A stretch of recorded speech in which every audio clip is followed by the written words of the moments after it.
नमस्कार, जय हिंद दोस्तों। मैं आपका दोस्त शुभम गिरी आप सभी लोगों का हार्दिक स्वागत करता हूं अपने YouTube channel study with Shubham Giri में। उम्मीद करता हूं आप सभी लोग अच्छे होंगे, स्वस्थ होंगे, मस्त होंगे और अपनी पढ़ाई को बड़े विध्वंसक तरीके से कर रहे होंगे। आज की वीडियो जो हम लेकर के आए हैं दोस्तों, ये आप जो भी सभी एग्जाम देने जा रहे हैं, चाहे यूपीएससी संस्कृत 2023 की तैयारी कर रहे हो, चाहे समीक्षा अधिकारी की तैयारी कर रहे हैं जिसको आप आरओ बोलते हैं, या फिर अगर आप एसएससी जीडी, एसएससी सीजीएल या किसी भी एसएससी एग्जाम की तैयारी कर रहे हैं तो ये वीडियो दोस्तों बहुत ही इंपॉर्टेंट होने वाली है। इसके पहले हमने दोस्तों दो वीडियो में हमने चर्चा की है कि कांग्रेस के जो प्रमुख अधिवेशन हैं और उनके अध्यक्ष हैं वहां से कौन कौन से सवाल बनते हैं और कौन कौन से अधिवेशन इंपॉर्टेंट हैं, क्योंकि अधिवेशन दोस्तों बहुत सारे हैं। तो हमारे सामने समस्या ये आ जाती है कि आखिर हम कौन से अधिवेशन पढ़ें और कौन से अधिवेशन हम छोड़ें। बच्चों की इस परेशानी को देखते हुए ये वीडियो हम लेकर के दोस्तों आए हैं और ये हमारा पार्ट 3 है। इसके पहले के अधिवेशन अगर आपको देखने हैं तो आप हमारी प्लेलिस्ट में जाएंगे और इतिहास के कॉलम में जब आप जाएंगे तो अब आपको इसके पहले की वीडियोस दोस्तों मिल जाएंगी। चलिए दोस्तों आज की वीडियो को हम शुरू करते हैं। तो सबसे पहले दोस्तों हम बात करेंगे 1923 के अधिवेशन की। कहां से शुरू करेंगे दोस्तों? 1923 से हम शुरू करेंगे। कल हमने 1921 तक की बात की थी। 23 में समझिए दोस्तों दो अधिवेशन हुए थे, मगर हम जिसकी बात कर रहे हैं ये दोस्तों दिल्ली में हुआ था। कहां हुआ था? दिल्ली में हुआ था और ये एक विशेष अधिवेशन था दोस्तों। विशेष का मतलब होता है कि एक अधिवेशन हो चुका था और जब दूसरा आवश्यकता होती है बुलाने की कि चलो एक अधिवेशन और बुलाते हैं बहुत सारे कार्यों के निर्णय के लिए दोस्तों, तो उसे विशेष अधिवेशन की संज्ञा दी जाती है। अगला सवाल दोस्तों आपसे एग्जाम में ये पूछेगा कि इस अधिवेशन की अध्यक्षता किसने की थी दोस्तों? तो इस अधिवेशन की अध्यक्षता की थी अबुल कलाम आजाद ने। किसने? अबुल कलाम आजाद। इनका पूरा नाम है मौलाना अबुल कलाम आजाद। क्या नाम है दोस्तों? मौलाना अबुल कलाम आजाद। इस अधिवेशन से दोस्तों सवाल ये पूछेगा कि कांग्रेस का सबसे युवा अध्यक्ष कौन था? तो कांग्रेस का जो सबसे युवा अध्यक्ष दोस्तों था वो मौलाना अबुल कलाम आजाद ही थे। कौन? मौलाना अबुल कलाम आजाद कांग्रेस के सबसे युवा अध्यक्ष थे और मात्र ये 35 वर्ष की अवस्था में, कितनी? 35 वर्ष की अवस्था में ये कांग्रेस के अध्यक्ष दोस्तों बन गए थे। ठीक है।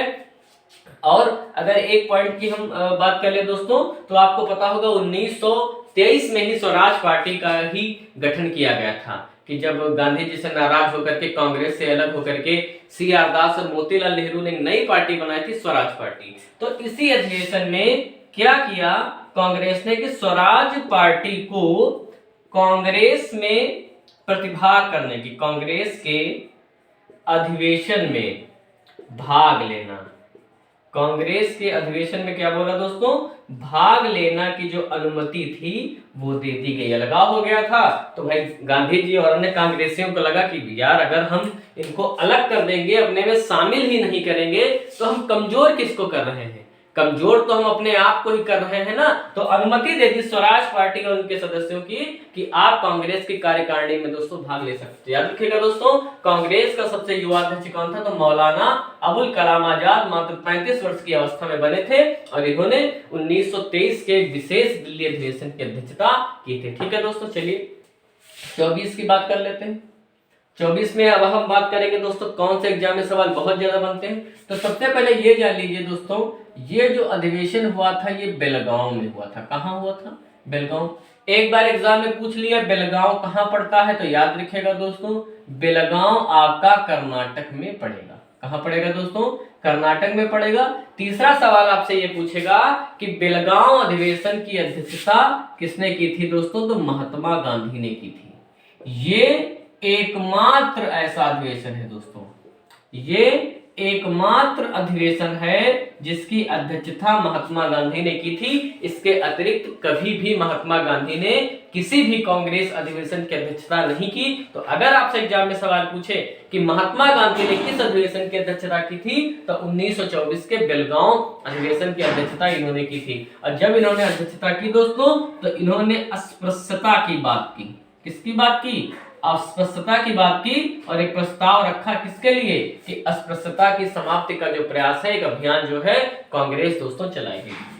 आपको अगर याद हो तो 1916 में दोस्तों मुस्लिम लीग और कांग्रेस का विलय हो गया था, एक एकीकरण हो गया था दोनों का। तो इस अधिवेशन में क्या हुआ कि कांग्रेस और लीग फिर से अलग हो गई दोस्तों, कांग्रेस और लीग अलग हो गई। सवाल आपसे एग्जाम में ये पूछेगा कि कांग्रेस और मुस्लिम लीग कब अलग हुई दोस्तों, तो ये आपकी अलग हो गई बेलगांव अधिवेशन 1924 में। और अंतिम सवाल इससे ये दोस्तों बनेगा कि गांधी दास पैक्ट, गांधी महात्मा गांधी, दास यानी सीआर दास, गांधी दास पैक्ट को स्वीकृति किसमें मिली, तो गांधी और दास पैक्ट को दोस्तों जो स्वीकृति मिली ना वो इसी अधिवेशन में मिली, बेलगांव अधिवेशन में ही दोस्तों मिली आपकी, ठीक है।